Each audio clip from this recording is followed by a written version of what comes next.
Hello students, welcome to सदगुरु ITI। मैं हूं अजीत सर। सदगुरु ITI के ऑनलाइन प्लेटफॉर्म पर स्वागत करता हूं। उम्मीद करता हूं कि आप लोग अच्छे होंगे और अच्छे से पढ़ाई करते होंगे। इसके पिछले लेक्चर में हम लोग इक्विलिब्रियम यानी संतुलन के बारे में पढ़े थे। यानी संतुलन के बारे में, संतुलन का डेफिनेशन हम लोग इसके पिछले लेक्चर में देखे थे। ओके स्टूडेंट्स, तो देखिए संतुलन किसे कहते हैं। आपको बताया था कि किसी वस्तु पर कार्यरत बलों के कारण उसमें किसी प्रकार का विस्थापन, घूर्णन, ऐंठन पैदा नहीं होता है, उसे हम क्या कहते हैं? संतुलन कहते हैं। मान लीजिए किसी बॉडी पर अगर हम फोर्स लगा रहे हैं, वो बॉडी ना विस्थापित हो रही है, ना घूर्णन हो रही है, ना उसमें ऐंठन पैदा हो रहा है, मैंने कोई विस्थापित कोई परिवर्तन ही नहीं हो रहा है, तो हम उसे क्या कहेंगे कि वो बॉडी संतुलन में है। ओके, और संतुलन का शर्त क्या क्या बताए थे कि शर्त था कि हॉरिजॉन्टल का योग, मतलब हॉरिजॉन्टल में अगर फोर्स लगाएंगे तो उसका योग कितना होना चाहिए? 0 होना चाहिए। अगर वर्टिकल में फोर्स लगाएंगे तो उसका योग कितना होना चाहिए? 0 के बराबर। और मोमेंट क्या होना चाहिए? किस मोमेंट में लगा रहे हैं बल, वो भी क्या होना चाहिए? 0 के बराबर। ओके, आ जाइए हम संतुलन के प्रकार पढ़ते हैं। संतुलन के निम्न प्रकार हैं। संतुलन के प्रकार यानी टाइप्स ऑफ इक्विलिब्रियम। तो पहला दिया हुआ है कि अस्थाई संतुलन, जिसे स्टेबल इक्विलिब्रियम कहते हैं। ओके, स्टेबल इक्विलिब्रियम यानी अस्थाई संतुलन। देखिए इसका डेफिनेशन क्या दिया हुआ है। यदि किसी वस्तु को थोड़ा सा भी विस्थापित करने पर वह अपनी पूर्व स्थिति ग्रहण कर लेती है या पूर्व अवस्था में आ जाती है तो वह अस्थाई संतुलन में कहलाती है। कहने का मतलब है कि अगर वस्तु थोड़ा सा भी विस्थापित करने पर, कहने का मतलब अस्थाई मतलब कि वस्तु थोड़ा सा भी विस्थापित करने पर, मतलब थोड़ा सा भी विस्थापित कर रहे हैं, अगर विस्थापित हो रही है और वह अपनी पूर्व स्थिति में ग्रहण कर लेती है, मतलब पहले जैसी थी वैसी स्थिति में आ जाती है या पूर्व स्थिति में या अपनी पूर्व अवस्था में आ जाती है, तो उसी को हम क्या कहते हैं? अस्थाई संतुलन। मान लीजिए अगर किसी बॉडी पर फोर्स लगा रहे हैं, वो विस्थापित हो रही है, लेकिन विस्थापित होते होते फिर क्या होगी कि अपने पूर्व स्थिति में आ जाएगी, अपने पहले की स्थिति में आ जाएगी, उसी हम क्या कहते हैं? अस्थाई संतुलन कहते हैं। जैसे में दिया हुआ है कि अपने आधार पर टिका हुआ शंकु, अपने आधार पर टिका हुआ शंकु। ओके, जैसे आपको मैं दिखा रहा हूँ, देखिए चित्र में देखिए अस्थाई संतुलन, यह आपका अस्थाई संतुलन है। विस्थापित दम अपने शेप में सीधे आकार में शंकु है, तो इसी को हम क्या बोलते हैं? अस्थाई संतुलन। बल लगाने पर कोई इफेक्ट इस पर नहीं पड़ता है। ओके, यह अस्थाई संतुलन है, यह उदासीन संतुलन है। तो देखिए अस्थाई संतुलन का डेफिनेशन क्या। चलिए देखिए, अस्थाई संतुलन का मतलब होता है कि थोड़ा सा भी विस्थापित करने पर वो अपने पूर्व अवस्था में आ जाती है। ओके, तो उसे हम क्या कहते हैं?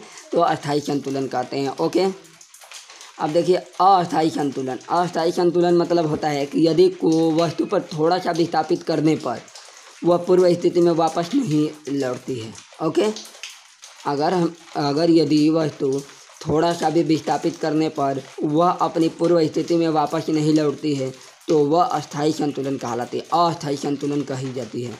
ठीक है, अपने शीर्ष पर टिका हुआ शंकु। अब कहने का मतलब है कि वह अपने शीर्ष पर टिका हुआ है, शीर्ष पर टिका हुआ। कहने का मतलब कि जो अस्थाई संतुलन है वो अपने आधार पर टिका रहेगा। ठीक है, आधार पर टिका रहेगा, जिस शेप में है उस शेप में ले जाके हम उसे शंकु को रखते रहेंगे, उस शंकु पर कोई इफेक्ट नहीं पड़ेगा, लेकिन अपने आधार पर रहेगा। अपने आधार पर देखिए एग्जाम्पल में जैसे देखिए ये शीर्ष से टिका हुआ है, ये शीर्ष से टिका हुआ है, तो शीर्ष पर टिका हुआ शंकु अस्थाई रहेगा क्योंकि वो अपने पूर्व स्थिति में नहीं आ सकता है। ओके, क्योंकि इसी पर टिका हुआ है, अगर उसे हम थोड़ा सा भी विस्थापित करेंगे तो वो अपने स्थिति में नहीं आ पाएगा, इधर उधर चला जाएगा। ओके, तो ये अस्थाई संतुलन है। तो ओके, अब चलिए हम देखते हैं उदासीन संतुलन। उदासीन संतुलन यानी न्यूट्रल इक्विलिब्रियम।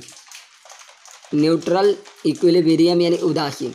यदि वस्तु को थोड़ा सा विस्थापित करने पर वह जो नई स्थिति ग्रहण करती है वह उसकी पूर्व स्थिति के समान ही हो तो वह उदासीन संतुलन कहलाती है। कहने का मतलब है यदि वस्तु को थोड़ा सा विस्थापित करने पर वह नई स्थिति ग्रहण करती है। ठीक है, कहने का मतलब है कि यदि वस्तु थोड़ा सा भी विस्थापित करने पर जो नई स्थिति ग्रहण करती है वह उसकी पूर्व स्थिति के समान ही हो तो वह उदासीन संतुलन कहलाती है। कहने का मतलब है कि देखिए, अस्थायी संतुलन मतलब कि विस्थापित करने पर अपनी पहले स्थिति थी वैसे ही रहेगा। कहने का मतलब है कि अस्थायी संतुलन किसे कहते हैं कि अगर विस्थापित करने पर वह अपने पहले के ही शेप में रहेगा, जैसे शेप में था वैसे ही रहेगा। देखिए, इसको विस्थापित करने की कोशिश करेंगे तो जिस शेप में रहेगा उसी शेप में रहेगा, लेकिन अस्थाई है ये। उदासीन मतलब नया स्थिति ग्रहण कर लेगा। अगर हम इसे तिरछा रखे हुए हैं, अगर हम पलट के दूसरे रखेंगे तो ये नई स्थिति ग्रहण होगा, लेकिन उसका पूर्व स्थिति के समान ही होगा। कहने का मतलब है कि जैसा पहले स्थिति था वैसा अब भी रहेगा। ओके, ये उदासीन संतुलन कहलाएगा। जैसे तिरछी भुजा पर टिका हुआ शंकु। तो एक बार देखिए, हम जल्दी आप लोग को बता देते हैं। देखिए, संतुलन कितने प्रकार के होते हैं, तो 3 प्रकार के इसमें दिया हुआ। होने को तो बहुत हैं होने का तो बहुत एग्जाम्पल है, लेकिन आपके बुक में 3 दिया हुआ है। तो देखिए, पहला अस्थाई संतुलन। अस्थाई संतुलन मतलब किसी भी वस्तु को थोड़ा सा भी विस्थापित करने पर वह अपनी पूर्व स्थिति ग्रहण कर लेती है। कहने का मतलब है कि किसी भी वस्तु को थोड़ा सा भी विस्थापित करेंगे तो वह अपने पहले की स्थिति में ही रहेगी। देखिए, जैसे ये है तो इसको हम विस्थापित करेंगे, यहाँ थोड़ा सा भी करेंगे तो ये अपने पहले की स्थिति में रहेगी जिस स्थिति में थी। ठीक है। और अस्थाई संतुलन मतलब कि अगर किसी भी वस्तु को थोड़ा सा भी विस्थापित करेंगे तो वह पूर्व स्थिति में वापस नहीं आएगी। ठीक है ना, ये हम अस्थाई संतुलन कहते हैं। जैसे मान लीजिए कहेंगे कि शीर्ष से टिका हुआ, जैसे मान लीजिए ये शीर्ष पर टिका हुआ, अगर हम इसे विस्थापित करेंगे तो ये अपने पहले की स्थिति में आएगी, ये शीर्ष पर टिक ही नहीं पाएगी। पता ना किधर जाएगी किधर नहीं जाएगी, इधर जाएगी कि इधर जाएगी, कोई ठीक नहीं है। ओके। और तीसरा दिया हुआ है कि उदासीन संतुलन यानी न्यूट्रल इक्विलिब्रियम। यदि वस्तु को थोड़ा सा भी विस्थापित करने पर वह जो नई स्थिति ग्रहण करती है वह उसकी पूर्व स्थिति के समान ही होती है। कहने का मतलब है कि अगर थोड़ा सा भी वस्तु को विस्थापित करेंगे तो वह नई स्थिति ग्रहण कर लेगी। जो अस्थाई संतुलन था उसमें नया स्थिति ग्रहण नहीं हो रहा था, वो पहले की स्थिति में ही था। नई स्थिति ग्रहण कर लेगी, लेकिन वह उसकी पूर्व स्थिति के समान ही हो, मतलब जैसी उसकी पहली स्थिति थी वैसी ही अभी रहना चाहिए। ओके, तो यही है उदासीन, अपनी तिरछी भुजा पर टिका हुआ शंकु। ओके, तो उम्मीद करता हूँ कि यह कंसेप्ट आप लोग को संतुलन के बारे में और संतुलन के टाइप के बारे में समझ में आ गया होगा। ओके, तो चलिए हम आज यहीं तक रखते हैं और अगले लेक्चर में हम लोग आगे पढ़ेंगे जीव क्रेन के बारे में, यानी क्रेन के बारे में पढ़ेंगे। और वाल क्रेन, जो क्रेन होता है थोड़ा सा टाइप है, उसके बाद ख़त्म हो जाएगा आप लोग का 4th चैप्टर। उसके बाद हम इसका न्यूमेरिकल करेंगे, ऑब्जेक्टिव प्रश्न करेंगे, जैसा रहेगा। ओके स्टूडेंट्स, तो थैंक यू। आप लोग अच्छे से रिवीजन करते रहिएगा, मस्त रहिएगा, खुश रहिएगा। Thank you.